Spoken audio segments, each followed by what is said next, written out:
Baik, bismillahirrahmanirrahim. Assalamualaikum warahmatullahi wabarakatuh. Alhamdulillahirrabbilalamin. Wassalatu wassalamu ala asrofil anbiya'i wal mursalin wa ala alihi wa sahbihi ajma'in amma ba'du. Puji syukur marilah kita panjatkan kehadirat Allah Subhanahu wa taala yang senantiasa memberikan kita rahmat nikmat hidayah kepada kita semua sehingga kita masih bisa berjumpa kembali dalam perkuliahan bahasa Indonesia dalam keadaan sehat. Baik teman-teman semuanya, materi hari ini adalah tentang paragraf. Di mana minggu lalu kita sudah mempelajari sampai ke kalimat dan kalimat efektif. Pada materi paragraf ini, saya ingin mengajak teman-teman untuk mengingat-ingat kembali apa itu tentang paragraf. Paragraf adalah seperangkat kalimat yang membicarakan atau menjelaskan gagasan atau topik tertentu. Syarat-syarat paragraf di sini adalah kesatuan paragraf. Ya, teman-teman dulu tentu masih ingat waktu di sekolah menengah bahwa mendengar bahwa ada kohesi dan koherensi gitu ya. Nah, bahwa syarat paragraf yang pertama adalah kohesi atau kesatuan paragraf. Dalam satu paragraf hanya terdiri dari satu pokok pikiran. Kalimat-kalimatnya harus disusun secara cermat agar tidak menyimpang dari topik. Ya, ini fungsi dari sebuah kohesi atau kesatuan paragraf. Ya, perlu teman-teman ingat bahwa sebuah paragraf itu paling tidak terdiri dari minimal 2 kalimat, ya. Yang mana yang pertama ada kalimat utama dan didukung dengan kalimat penjelas. Sehingga apabila dalam satu paragraf hanya terdiri dari satu kalimat saja, maka itu paragrafnya salah atau belum bisa disebut sebagai paragraf. Karena kalau yang disebut dengan paragraf itu sudah terdiri dari minimal 2 kalimat. Ya. Baik, kemudian syarat paragraf berikutnya adalah ditandai dengan sebuah alinea atau contoh bentuk fisiknya ada satu tab menjorok ke depan semacam itu dan diakhiri dengan tanda titik. Kemudian minimal terdiri dari 2 kalimat ya. Baik, syarat paragraf yang kedua bahwa sebuah paragraf yang baik itu harus mengandung koheren atau kepaduan paragraf. Diakhiri dengan tanda titik. Kemudian minimal terdiri dari 2 kalimat ya. Baik, syarat paragraf yang kedua bahwa sebuah paragraf yang baik itu harus mengandung koheren atau kepaduan paragraf, di mana kalimat yang ditulis harus logis dan ada hubungan antar kalimat, bahkan juga antar paragrafnya. Jadi supaya apa yang Anda ingin sampaikan itu bisa mudah dipahami antar kalimat maupun antar paragraf, ya. Baik, berikutnya adanya gagasan utama atau ide pokok inti tulisan yang didapatkan dari kalimat utama, ya. Kemudian terakhir ada kesimpulan, saran atau solusi kritis semacam itu.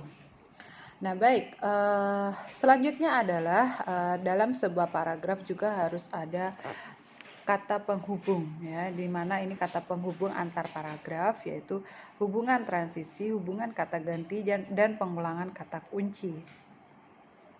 Hubungan transisi di sini adalah hubungan tambahan yang selanjutnya lebih lagi di samping itu berikutnya demikian pula lagi pula dan sebagainya. Ini merupakan contoh kata penghubung transisi.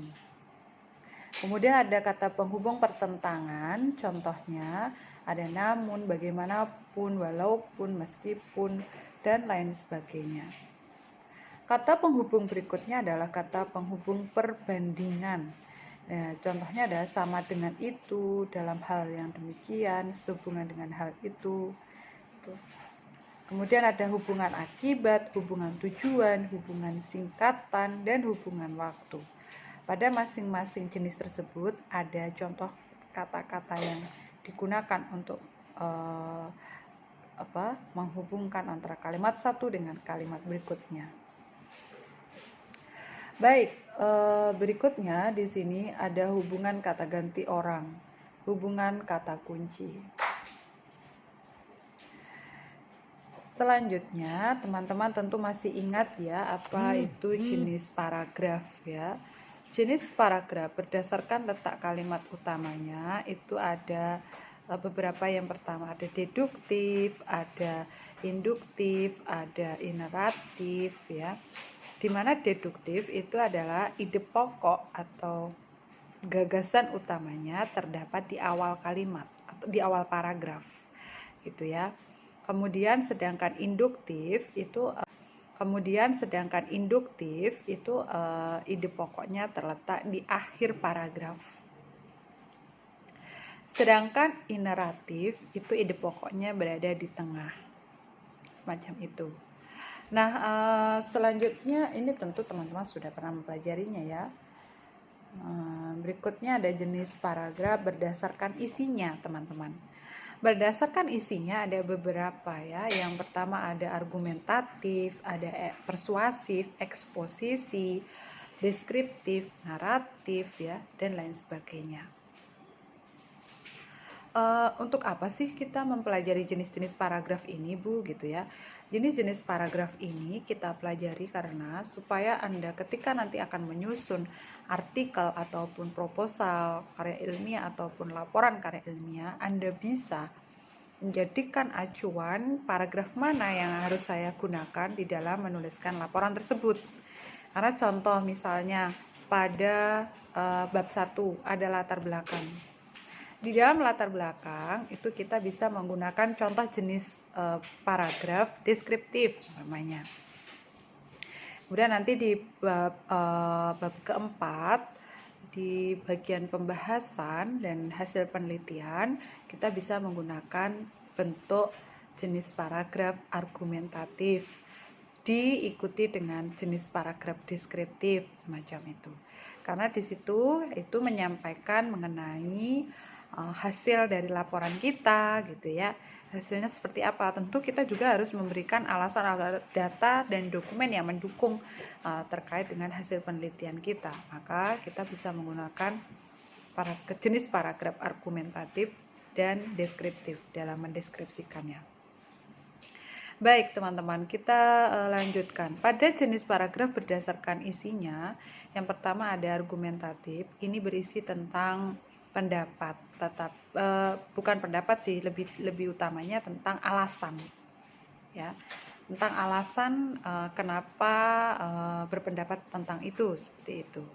Jadi kalau tadi kita bahas bahwa argumentatif ini cocok untuk bab 4 ya, memperkenalkan tentang sampo merang gitu ya, yang membuat rambut Anda lebat, ayo beli dan sebagainya. Nah, ini persuasif, membujuk supaya pembacanya itu percaya dan mau membeli produk itu.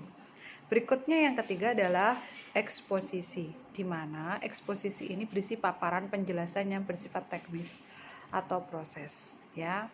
Lebih ke apa ya ini? Kalau deskriptif itu kan hanya gambaran, tapi kalau eksposisi ini sudah lebih ke paparan penjelasan yang bersifat teknis. Nah, deskriptif adalah berisi gambaran tentang suatu tempat, benda, atau suasana. Kalau ini teman-teman sudah familiar ya kalau deskriptif. Dan yang terakhir naratif, apalagi yang naratif. Tentu teman-teman juga sudah sangat familiar. Ini berisi tentang cerita atau kelengkapan peristiwa yang diberi ciri khas adanya tokoh, setting, dan alur. Ini mudah, kalian teman-teman sudah bisa. Nah, baik, berikutnya adalah tentang pengembangan paragraf. Di mana pengembangan paragraf ini ada generalisasi, analogi, klasifikasi, definisi, dan sebab akibat. Generalisasi yang pertama adalah pola pengembangan khusus ke umum dengan menyimpulkan di akhir paragraf. Namanya saja sudah generalisasi ya teman-teman, sehingga ini pola pengembangan dari khusus ke umum, menyimpulkan kalau generalisasi ini berarti dari khusus ke umum, dari hal yang kecil ke yang besar gitu ya. Mungkin kita bisa menjelaskan seperti ini. kita menyebut tentang nama-nama tanaman namanya, atau nama bunga gitu ya. Ada mawar, dahlia, melati, kamboja, matahari gitu ya. Kemudian kita bisa menyimpulkan bahwa itu semua adalah jenis-jenis tanaman atau bunga yang ada di Indonesia. Ini hal yang umumnya, maka ini bisa disebut sebagai jenis paragraf generalisasi, dari hal yang kecil ke hal yang besar.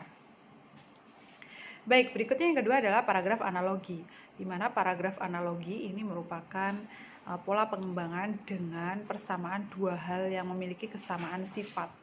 Jadi contohnya, kalau teman-teman sudah sering membaca di koran, teman-teman menemukan sebuah artikel yang dimana di situ menceritakan tentang tikus berdasi namanya. Tikus berdasi itu sudah menghabiskan anggaran APBN negara pada tahun 2019-2020 sekitar 18 triliun. Nah, siapa tikus berdasi ini gitu. Ini menggunakan paragraf analogi untuk menyampaikan sosok koruptor ini sebagai tikus berdasi. Berikutnya yang ketiga adalah pengembangan paragraf klasifikasi, di mana pengembangan paragraf klasifikasi ini adalah pola pengembangan dengan pengelompokan. Dan yang keempat adalah pola paragraf definisi, di mana pola pengembangan dengan penjelasan istilah ataupun unsur. Dan yang kelima adalah sebab akibat, di mana pola klausul sebab akibat atau akibat sebab gitu ya. Itu jenis-jenis paragrafnya. Nah, sekarang teman-teman, ini ada tugas ya. Saya punya satu challenge untuk Anda semua. Di mana siapapun ya mahasiswa yang bisa menulis artikel, esai ataupun opini yang bisa tembus ke koran, baik koran nasional, lokal maupun koran lokal mungkin ya, dan bisa dipublikasi, maka saya akan memberikan nilai A bulat. Nah, bagi mahasiswa yang bisa tembus ya, silakan nanti kalau sudah tembus bisa korannya dibawa ke Bu Ida. Bu, ini sudah saya unggah di koran lokal namanya, dan koran lokalnya menerima opini saya ataupun esai saya, maka saya akan beri penghargaan nilai A. Nah, temanya apa Bu untuk tugas mata kuliah bahasa Indonesia gitu ya? Sebenarnya bebas gitu ya, bebas karena bebasnya sebenarnya lebih ke bidang Anda, bebasnya juga gitu. Kalau Anda kesehatan ya tentu tentang kesehatan yang bisa itu dibagikan untuk masyarakat gitu ya. Tapi kalau itu tentang kependidikan ya boleh sesuai bidang Anda intinya. Kira-kira seperti itu teman-teman, dan tugasnya seperti biasa bisa dikirim di grup ataupun di grup aja sih ya, lebih gampang seperti itu. Baik, ini karena sudah pertemuan ke-7 ya, maka sampai materi ini yang akan nanti kita jadikan sebagai bahan ujian tengah semester kita. Terima kasih sudah menyimak apa yang saya sampaikan materi pada hari ini. Harapan saya setelah ini silakan Anda bisa pelajari materi tentang pengembangan paragraf ini dan membacanya dari beberapa referensi ya, dari beberapa referensi yang ada. Silahkan nanti Anda bisa baca dan pelajarinya. Terima kasih, ada kurang lebihnya saya mohon maaf, semoga bermanfaat. Akhiru kalam billahi taufiq wal hidayah wal inayah. Wassalamualaikum warahmatullahi wabarakatuh.